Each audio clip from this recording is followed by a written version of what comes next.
What's good, YouTubers and YouTubettes? This is JBsports, back again with another one. Boxing writer Lance Pudgemeyer is reporting on his social media page that 3-division world champion Gervonta Tank Davis, who's set to return to the ring in October, him and his team are exploring JoJo Diaz, as a potential opponent in his next fight. Now, there's so many layers to this story, man. I don't know where to start. Do I think this fight is possible? Yeah, it's possible. Do I think this fight is next? Hell to the no. Don't think the fight next. Anytime you got two entities that are trying to negotiate a fight, the fight more times than not, especially in boxing these days, is not going to happen. Look at AJ Wilder, look at Canelo Plant. Those fights didn't happen and are not happening. So here we go again. We'll see. We'll go down this road again. We're dealing with the PBC and we're dealing with Golden Boy Promotions. Now, it's kind of funny to me that right after JoJo Diaz stopped Javier Fortuna, that he quickly called out Ryan Garcia and Devin Haney. Devin Haney, responded right after the fight, said, I didn't even watch JoJo's sorry ass fight, man, but I hear he already trying to duck out of the fight by calling out Ryan Garcia.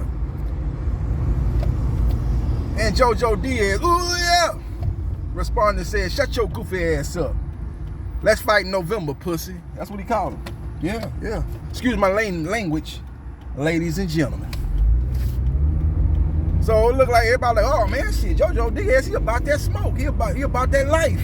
He want to take on the boogeyman of the lightweight division. Ain't nobody trying to see Devin the Dream Haney. Nobody at the top trying to see him. He got to fight the Jorge Linares of the world, guys that'll pass their best but still solid fighters. He got to get on those. He got to get time with them guys and stuff like that, man. But ain't nobody else want to have no time for him. You know what I'm saying? So JoJo Diaz was acting like he wants some of that smoke, but now the thing about it is said that on this article by Pudgemeyer that Gervonta Tank Davis and his team are seeking out JoJo Diaz. It ain't like JoJo Diaz said, oh man, I want to fight Devin Haney, I want to fight Ryan Garcia, and then 2 days later he picked up on the phone trying to line up a fight with Gervonta Tank Davis. I don't think that's the case. It's from what I'm hearing and what I'm reading and what I'm interpreting from this article is that Gervonta Tank Davis' side is going to reach out or has reached out to explore a fight with JoJo Diaz. So you're having my baby, and it means so much to JB. There's nothing more precious than to raise a family. Yeah. Is there any doubt in your mind? You can count on me, yeah. I'll never let you down, no. Lady, believe in me, yeah. Yeah, old JoJo Diaz is the #1 preferred opponent, according to Lance Pudgemeyer. Now, I think when it's all said and done, if Rolando Raleigh Romero wins his fight this coming Saturday in San Antonio, Texas, aka the Alamo City, I think he's going to be the opponent that they're going to line up for Gervonta Tank Davis. Now, if they can strike a deal with JoJo Diaz, now he's aligned with the Golden Boy Promotions. He's fighting on the zone. But what I want to know is does the contract that Golden Boy Promotion has with the zone call for their fighters to fight exclusively on the zone, or can they branch out and fight on other networks?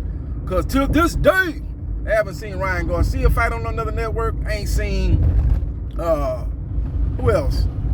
I ain't seen, what's old boy name that's fighting on August 14th? Virgil Ortiz Jr. I ain't seen him fight on another network. These are the top guys under Golden Boy Promotion. And JoJo Diaz is probably the third guy behind Virgil Ortiz and Ryan Garcia as far as top 3 fighters under Golden Boy Promotion. I ain't seen now one of those guys fight on other networks. But from what I read and from what I understand, I believe the deal that Golden Boy Promotion has with the zone is that they promised that they will give the zone, basically in the contract, the language in the contract is for them to give the zone 10 fights, 10 events per year. That's what I'm hearing. So if that's the case, that means it's not actually an exclusive contract with the Zone. It's just that Golden Boy got to put on 2 fights with the Zone. It could be anybody, but you know the Zone gonna want them to put on their top fighters. I know the Zone wouldn't be happy if JoJo Diaz and Gervonta Tank Davis fight takes place on Showtime pay-per-view, and that's where it's gonna take place. The fight is not big enough for it to be a joint pay-per-view. I don't think Showtime will be willing to share the money with the Zone platform, so I don't see that's happening. You know, they could do it with Wilder and Fury too, because that fight was just that big. ESPN knew they was gonna make money, and Fox knew they was gonna make money. It's got to be a fight of that magnitude.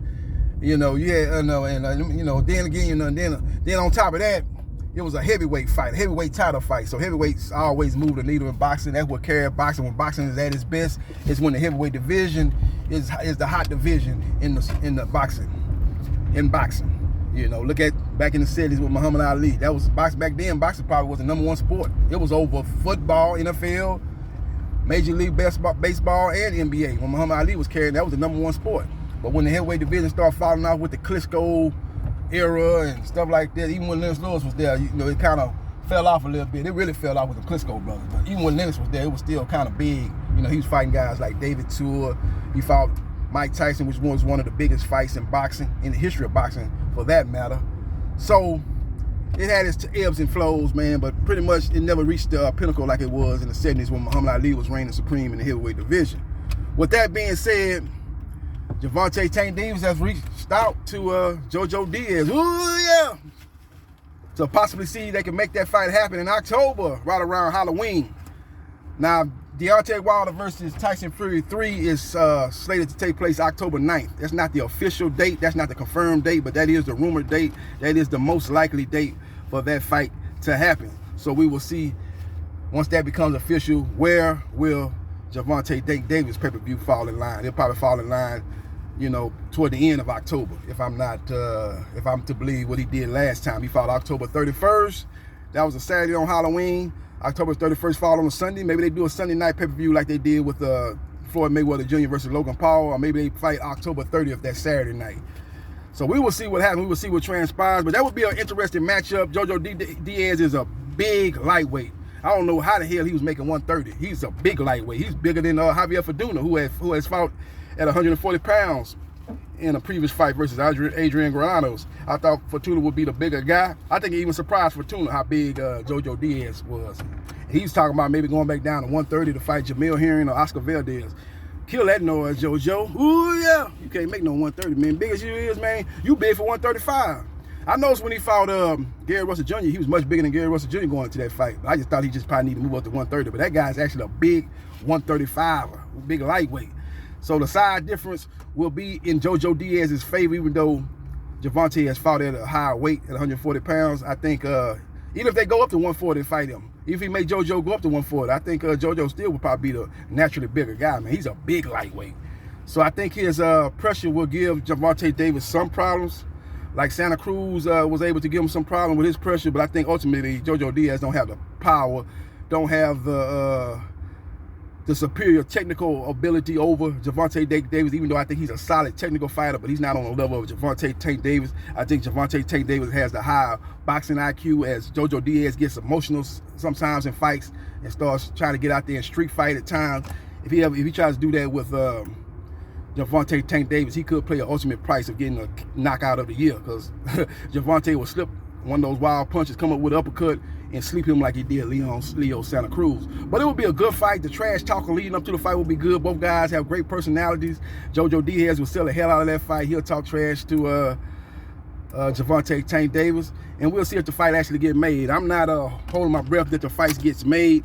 I think the powers that be will not want that fight to happen. I think Gervonta Tank Davis' side want that fight to happen, despite the fact that Floyd Mayweather Jr. once, after the Davis Barrios fight, said that they were going to keep everything in-house. I think Leonard Ellerbe and Al Haymon like that fight, but does Oscar De La Hoya like that fight? Would he rather put JoJo Diaz in there with Ryan Garcia and make a big fight where he don't have to split the money up with another entity? All that money will be in-house, and that's a fight that the Zone will want, especially because I think his contract is soon to run out with the Zone, and they probably would want a couple of big fights with Golden Boy Promotion before Golden Boy Promotions leaves them. So we will see what happens, and we will see what transpires. But a lot of moving parts, man. You know, JoJo Diaz has been linked to 3 fighters now. He's been linked to Devin Haney, Ryan Garcia, and now Gervonta Tank Davis. That's a good way to expand your brand, JoJo Diaz, and that's a good way to keep your name in the news, especially after maybe your biggest win of your career when you defeated Javier Fortuna in a 50-50 fight. So we will see how everything plays out in the coming weeks and coming months. Let me know your thoughts about JoJo Diaz, versus Gervonta Tank Davis on Showtime pay-per-view. Who you like in that fight? Or do you think both guys need to explore better opponents? Do you think that's the best fight that could be made? Or do you think you like other fights better for each one? Maybe JoJo versus Devin Haney instead, or JoJo versus Ryan Garcia head, or Gervonta Tank Davis versus Gervonta Jr. instead, or Gervonta Tank Davis versus Rolando Raleigh Romero instead. Let me know your thoughts, and hit the like button if you like the content of this video, and subscribe to JB Sports, the man, the myth, the legend, and I holla.